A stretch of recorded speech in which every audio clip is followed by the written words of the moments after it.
देवरानी की औकात नौकरानी जैसी ही रहेगी। ललिता, यहाँ पर जूस का गिलास गिर गया है, जरा ये कांच और ये फर्श दोनों साफ कर दो। जी आई। सुहानी, मैं बड़ी देर से देख रही हूँ, तुम्हारी ये नौकरानी बिना कुछ कहे ही सारा काम कर देती है और बड़े प्यार से हर बात सुन रही है। ऐसी नौकरानी मुझे भी दिला दो। एग्जैक्टली, मुझे भी ऐसी ही नौकरानी चाहिए। सुहानी, मेरे लिए भी ला दे, वरना अपनी इस नौकरानी को ही भेज दे। ये सुन ललिता को बहुत बुरा लगता है और वो कांच साफ करके कहती है, जेठानी जी, मैंने यहाँ से सफाई कर दी है, अब मुझे खाने में और क्या लाना है? जेठानी जी, इसका मतलब सुहानी तेरी देवरानी है। देवरानी प्लस नौकरानी। अगर ऐसा था तो तूने हमको बताया क्यों नहीं? अरे बता के क्या करती, इस देवरानी की औकात ही नौकरानी की है, तो बताना क्या? जरा शक्ल देखो इस काली की, कहीं से भी लगता है इस घर की मालकिन हो सकती है ये तो नौकरानी ही हुई ना। ललिता, मुझे हीटर ला कर दो। जी दीदी।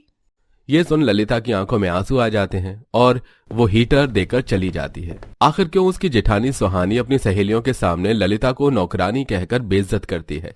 क्या दोनों के बीच कोई गहरी खटास थी या बात कुछ और है? ये जानने के लिए कहानी में पीछे चलते हैं। जहां उर्मिला की पसंदीदा अमीर और गोरी बहू सुहानी थी, वहीं वो अपनी काली छोटी बहू ललिता को वो बिल्कुल भी पसंद नहीं करती थी, जिसके कारण सास और जेठानी दोनों ललिता पर अत्याचार करती थी। ठंड का मौसम था, ललिता पर स्वेटर नहीं था और ना ही उसके कमरे में रजाई थी, तो वो अपनी सास को कहती है, माँ जी, रोहित कह रहे थे कि रजाई और स्वेटर आपके पास रखे हैं तो आप निकाल कर दे दीजिए। नवंबर के बाद दिसंबर में बहुत ठंड लगती है। ठंड लगती है तो मैं क्या करूं? मैं तेरी क्या नौकरानी लग रही हूं? अरे नौकरानी तो तू है। वही तो माँ जी, पूरी शक्ल से नौकरानी दिखाई देती है। खैर, देवरानी की औकात भी नौकरानी जैसी है तो लगेगी ही। जाओ माँ जी के कमरे में से खुद ये सब निकालो। और अपना काम करने से पहले तू हम लोगों के लिए ठंड में बढ़िया से पकौड़े बना दे और उसके बाद शाम को गाजर का हलवा। जी माँ जी।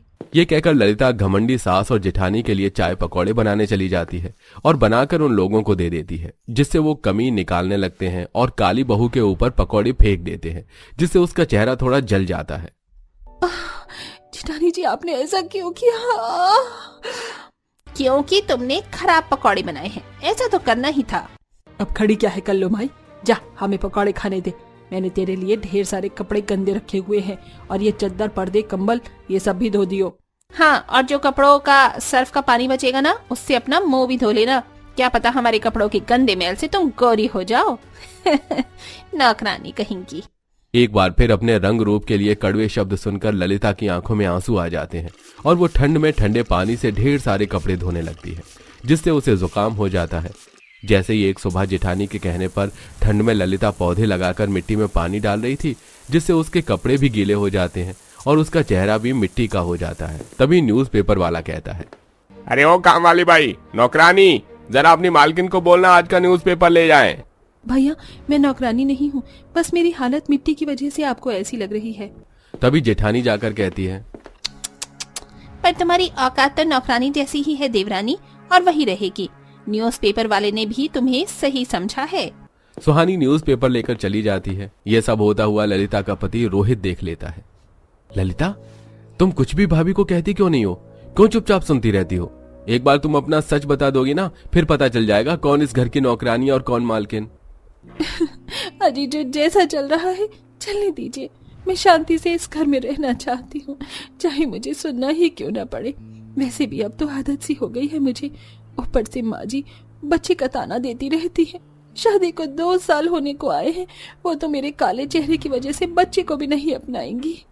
ऐसा मत सोचो ललिता, हो सकता है बच्चे की खबर सुनकर माँ तुम्हें अपना ले। भाभी ने भी तो अभी तक माँ को ये खुशखबरी नहीं दी।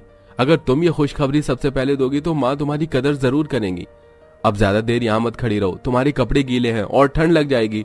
अंदर चलो। रोहित ललिता से बहुत प्यार करता था और इसलिए हमेशा उसका ख्याल रखता है।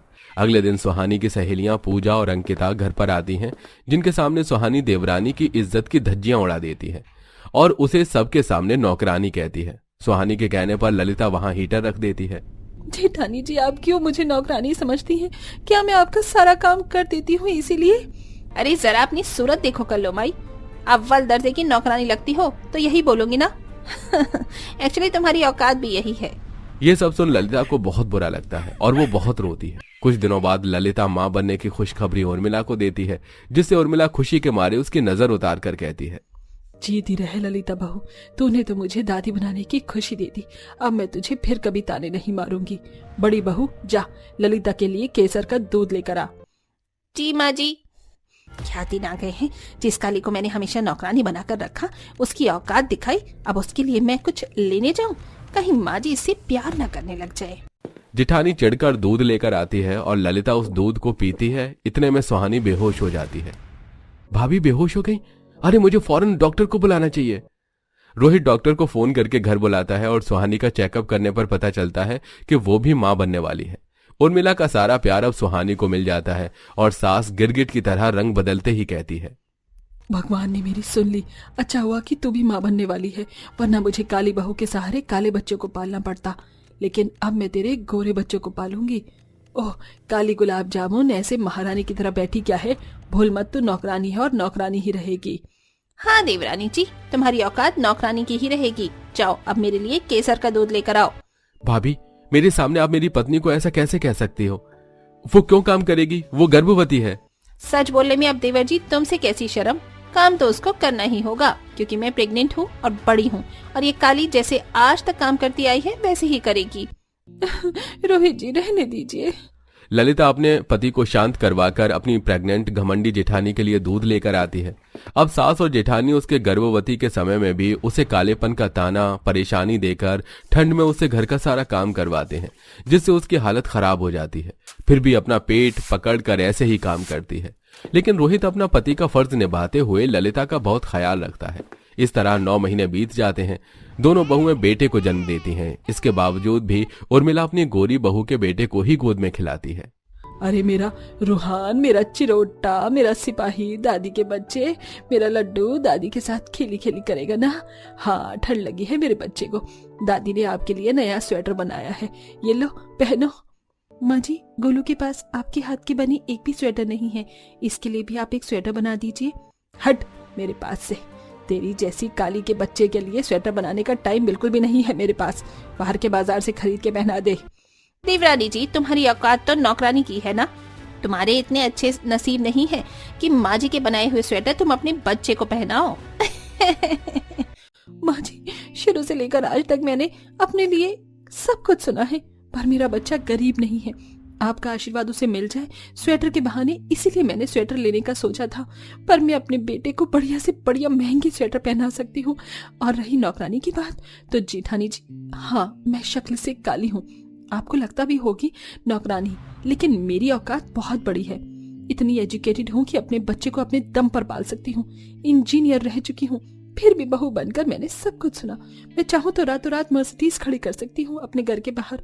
और काले गोरे में आजकल कुछ नहीं रखा, स्किल मैटर करती है। मेरी नजर में तो आप नौकरानी हैं और दिल से बहुत काली और गरीब हैं। और जितने घमंडी आप हैं ना, उससे बढ़िया तो अच्छी शिक्षा दूंगी मैं अपने बच्चों को। उससे बड़ों का सम्मान और छोटों से प्यार करना सिखाऊंगी। क्या हुआ भाभी, आपको विश्वास नहीं हुआ? आपको क्या लगा था लव मैरिज मैंने यूं ही कर ली किसी भी ऐरी गैरी लड़की से? ये मेरे स्कूल का प्यार है, साथ में पढ़ाई, साथ में कॉलेज की है और साथ में इंजीनियरिंग की नौकरी। बस आज तक आप लोगों को बताया नहीं। कितनी बार मैंने इसको बोला कि बता दे, लेकिन इसने सब कुछ चुपचाप सुना। और एक चीज भाभी, आप ये मत भूलिए कि आप एक खुद गरीब घर से आई हैं, तो आप समझ लीजिए किसकी औकात इस घर में नौकरानी जैसी है। इस हिसाब से तो मेरी पत्नी आपको बहुत कुछ कह सकती है। एक बार भी आपने मेरी पत्नी से प्यार से बात करने की नहीं सोची, बस हमेशा लड़ाई झगड़ा। घमंडी सुहानी का घमंड टूट जाता है और वो अपने देवर देवरानी के आगे हाथ जोड़कर माफी मांगती है। मुझे माफ कर दो ललिता, मैंने तुमसे शुरू से ही बहुत कुछ कहा है। तुम्हारे लिए अपने मन में इतना जहर पाल लिया कि तुम्हारे साथ ही बुरा करने लग गई। सच में इस घर में तो मेरी औकात है नौकरानी जैसी, तुम्हारी नहीं। तुम तो बहुत पढ़ी लिखी हो, लेकिन मैं तुमसे कम पढ़ी लिखी हूँ। बुरा तो मुझे लगा था जेठानी जी, लेकिन मैं सब कुछ भूलकर आपके साथ खुशी खुशी आगे बढ़ना चाहती हूँ। हो सके तो बहू मुझे भी माफ कर देना। अपनों से माफी कैसी? तभी सास काली बहू के बच्चे को गोद में उठाकर बहुत प्यार करती है और दोनों देवरानी जेठानी भी एक दूसरे के गले लग जाती हैं। इस तरह सब खुशी खुशी रहने लगते हैं। कितनी ठंडा लग रही है। तभी बाहर से आवाज आती है, अरे छोटी बहू क्या हुआ, अभी तक नाश्ता तैयार नहीं हुआ? क्या कर रही हो? इतने धीरे धीरे काम करोगी तो कैसे चलेगा? अभी तो घर में भी बहुत सारे काम हैं। सरस्वती की आवाज सुनकर श्वेता की आंखों में आंसू आ जाते हैं। ये सब मेरा ही किया धरा है। ना तो मैं 100 बहाने बनाती और ना ही ऐसा होता। मेरे ही 100 बहाने की वजह से मेरी जेठानी आज हॉस्पिटल में एडमिट है। मुझे उनके साथ ऐसा नहीं करना चाहिए था। इस तरह श्वेता को अपनी गलती का एहसास हो रहा होता है, लेकिन आप भी अब ये सोच रहे होंगे कि ऐसे भी कौन से 100 बहाने थे जिसकी वजह से जेठानी को अस्पताल में एडमिट होना पड़ा। चलिए ये जानने के लिए कहानी में थोड़ा पीछे चलते हैं। भाभी, भाभी आप कहाँ हो? मुझे मेरे कपड़े नहीं मिल रहे हैं। कहाँ हो भाभी? अभी आ रही हूँ। अभी तक आपको मेरी ही आदत हो रखी है देवर जी। हमेशा आप मुझे ही परेशान करते रहे हो। ये रहे आपके कपड़े। आने दो एक बार मेरी देवरानी को। उससे भी मैं ठंड में इतना ही काम करवाऊंगी जितना तुम मुझसे करवाते हो। अरे हाँ भाई, क्यों नहीं, आपकी देवरानी है, आपको जितना काम करवाना है करवा लेना। नहीं देवर जी, मेरी देवरानी के साथ मैं बहुत अच्छे से रहूंगी, बिल्कुल एक बहन की तरह। वह मेरे साथ बहुत खुश रहेगी। हम दोनों मिलकर इस घर को अच्छे से संभालेंगे।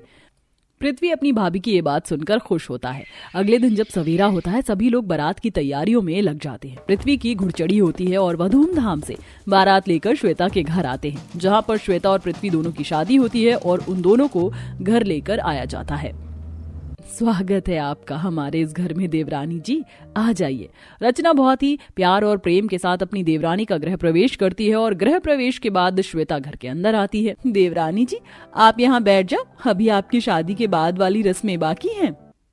उस वक्त तो श्वेता कुछ नहीं कहती। सभी रस्में होने के बाद आती है बारी पहली रसोई की रस्म की। रचना श्वेता को रसोई में लेकर आती है। अपने हाथों से गर्मा गर्म हलवा बनाकर ले आना। सामान मैंने निकाल दिया है, किसी चीज की जरूरत हो तो आवाज लगा देना। जेठानी जी शादी के चलते मैं बहुत ज्यादा थक गई हूँ और मुझे ठंड भी लग रही है, तो क्या मैं आराम कर सकती हूँ? रसोई की रस्म ही तो है, कल कर लेंगे। देखो ना रात भी हो गई है। सही बोल रही हो तुम, रात हो रही है, तुम भी बहुत ज्यादा थक गई होगी। मैंने तुम्हारे बारे में सोचा ही नहीं। चलो तुम आराम करने चली जाओ। रचना श्वेता को आराम करने के लिए उसके कमरे में भेज देती है। उसे नहीं पता था कि श्वेता ने उसके सामने बहाना ही बनाया है। रचना सभी मेहमानों को खुद से खाना बनाकर दे देती है, जिसके बाद सभी अपने अपने घर चले जाते हैं और घर के लोग खाना खाकर सो जाते हैं। अगले दिन सवेरा होता है। समय पर रचना उठकर रसोई में आ जाती है। सुबह तो हो गई है, लेकिन देवरानी जी अभी तक नहीं आई। वह इतना कही रही थी कि देवरानी सज संवर कर रसोई में आती है। जेठानी जी क्या बनाया है आपने नाश्ते में? अभी मैंने कुछ भी नहीं बनाया है। एक काम करो, सभी के लिए नाश्ता बना लो, मीठे में भी कुछ बना देना, जिससे पहली रसोई की रस्म हो जाए। बाकी काम मैं देख लेती हूँ। जेठानी जी मैं आपको बताना चाहती हूँ कि आज मेरा ना व्रत है, और अगर मैं व्रत के समय रसोई में खड़ी होकर खाना बनाऊंगी तो मुझे अंदर से भूख लगेगी और ऐसे में व्रत टूट सकता है। आज शुक्रवार है ना, संतोषी माता का व्रत रखा है मैंने। अच्छा तुमने व्रत रखा हुआ है, चलो कोई बात नहीं, तुम जाओ अपने कमरे में बैठ जाओ। जेठानी जी आप एक काम कर सकती हो, मेरे लिए फ्रूट्स कटवाकर मेरे कमरे में भिजवा दीजिएगा। इतना कहकर श्वेता वहां से चली जाती है। फिलहाल तो रचना को कोई परेशानी नहीं होती। वह रोजाना की तरह सभी का नाश्ता पानी करवाती है और घर के काम भी कर लेती है। रात को वह खाना बनाने के बाद जूठे बर्तन धोने के लिए श्वेता से कहती है, चलो अच्छी बात है, तुम्हारा व्रत तो पूरा हो चुका है, मैंने सारे काम कर दिए। एक काम करो, अब तुम ये बर्तन धो लेना, मुझे बहुत ज्यादा ठंड लग रही है। हे भगवान, जेठानी जी तो मेरे पीछे ही पड़ गई हैं काम करवाने के लिए। अब क्या बहाना करूं? क्या हुआ, क्या सोचने लगी देवरानी जी? सारा दिन व्रत रखने के बाद मुझे चक्कर चक्कर से आ रहे हैं जेठानी जी।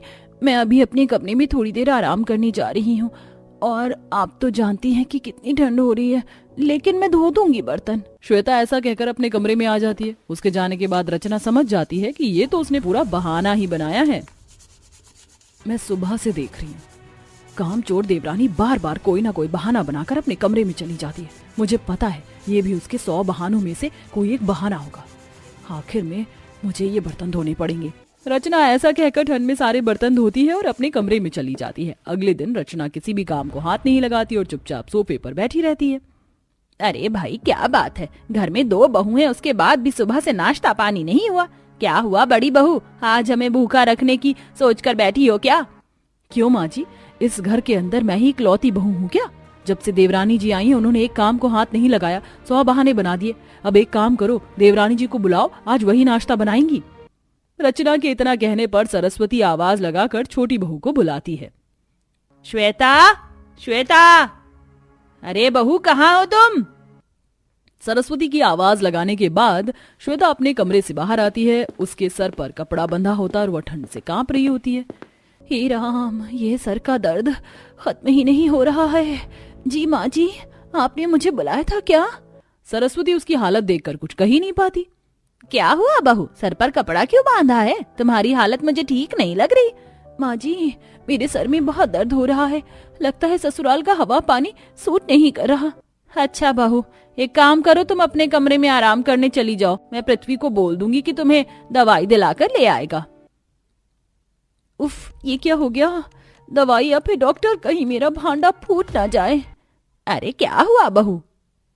होता क्या, देवरानी के 100 बहानों में से एक और बहाना है। नहीं माँ जी, कुछ भी नहीं हुआ। अभी तो मेरी तबीयत थोड़ी दुरुस्त है। मैं थोड़ा आराम कर लूंगी तो फिर मेरी तबीयत कल तक शायद ठीक हो जाएगी। ठीक है बहू, तुम जाओ अपने कमरे में आराम कर लो। जाने से पहले श्वेता रचना से कहती है, जेठानी जी, मेरा नाश्ता मेरे कमरे में ही भिजवा देना, मैं वहीं पर खा लूंगी क्योंकि बहुत ठंड हो रही है, मुझसे आया नहीं जाएगा। श्वेता के जाने के बाद रचना रसोई में आती है और गुस्से में सभी के लिए नाश्ता बनाना शुरू कर देती है। देवरानी जब देखो 100 बहाने बना देती है काम को ना करने के लिए, लेकिन ये चीज किसी को घर में दिखाई नहीं दे रही है। यहाँ मैं अकेली इतनी ठंड में काम करती रहती हूँ और कब तक ये सब चलता रहेगा। इस तरह रचना को अपनी देवरानी के 100 बहाने सुनकर घर के सारे काम खुद ही करने पड़ते हैं। कुछ दिन बाद रचना देवरानी को कपड़े धोने के लिए बोलती है। देवरानी जी, ये थोड़े से कपड़े इन्हें धो दीजिए, मुझे बहुत ठंड लग रही है। जरा मुझे छूकर तो देखो। जेठानी जी, मुझे तो पहले ही बुखार हो रहा है, मैं भला कपड़े कैसे धो दूंगी? हद हो गई है देवरानी जी, हर बार 100 बहाने बना देती हो काम ना करने के। ठीक है, मैं खुद ही धो दूंगी। बेचारी रचना ठंड में घर के सारे काम करके बहुत ज्यादा बीमार पड़ जाती है। उसकी हालत इतनी खराब हो जाती है कि उसे अस्पताल में एडमिट करना पड़ता है। सरस्वती को उसकी हालत देखकर बुरा लगता है और वह अस्पताल से घर आने के बाद छोटी बहू से कहती है, देखो बहू, अब मेरी उम्र तो काम करने की नहीं रही, तो तुम्हारे 100 बहाने नहीं चलेंगे। घर के सारे काम काज आज से तुम करोगी। तुम्हारी जेठानी हॉस्पिटल में एडमिट है। इस तरह देवरानी के ऊपर पूरे घर का भार आ जाता है। सबके लिए नाश्ता बनाना, खाना बनाना, घर की साफ सफाई करना, कपड़े धोना, घर में डस्टिंग करना, ठंडे पानी में पूरे घर की धुलाई करना, सब कुछ अकेले देवरानी करती है। सुबह से शाम हो जाती है और काम खत्म नहीं होते। जेठानी जी सारे काम कैसे करती रहती थी, मैं तो बस उन्हें बहाना बनाकर चली जाया करती थी। तो इस तरह श्वेता ने 100 बहाने बनाकर अपनी जेठानी को अस्पताल में पहुंचा दिया, लेकिन अब उसे घर के सारे काम करके यह एहसास हुआ कि उसने बहाने बनाकर जेठानी के साथ बुरा किया। आखिर में वह रोते हुए अपनी सास के पास आती है। माँ जी, मुझे बहुत बुरा लग रहा है जेठानी जी के लिए। घर में कितने सारे काम होते हैं। मैं हमेशा 100 बहाने बनाकर काम से आपा चुरा लिया करती थी, लेकिन अब मुझे एहसास हो रहा है कि मैंने बहुत बड़ी गलती की। अगर मैंने जेठानी जी के साथ मिलकर काम करवाया होता तो आज जेठानी जी मेरे साथ ही होती। आखिरकार तुम्हें अपनी गलती का एहसास हुआ तो मैं तुम्हें बताना चाहूंगी कि तुम्हारी जेठानी हॉस्पिटल में एडमिट नहीं है, वो अपने मायके में है। मैं उसे कल ही बुला लेती हूँ। हाँ माँ जी, उन्हें बुलवा दीजिए। अब से मैं उनके साथ मिलकर घर के सारे काम करवाया करूंगी। इस तरह कामचोर देवरानी के 100 बहानों की लिस्ट खत्म होती है। इसके बाद उसकी जेठानी घर वापस आ जाती है। इसी के चलते देवरानी जेठानी एक साथ खुशी खुशी रहने लगती हैं। कहते हैं ना, हमें किसी को इतना भी नहीं सताना चाहिए कि उसका कर्मा हमारे सामने आए। तो दोस्तों, कैसी लगी आपको हमारी ये कहानी, हमें कमेंट में जरूर बताएं। साथ ही क्या आपके परिवार में भी कोई ऐसा सदस्य है जो काम से बचने के लिए ऐसे ही 100 बहाने बनाते हों?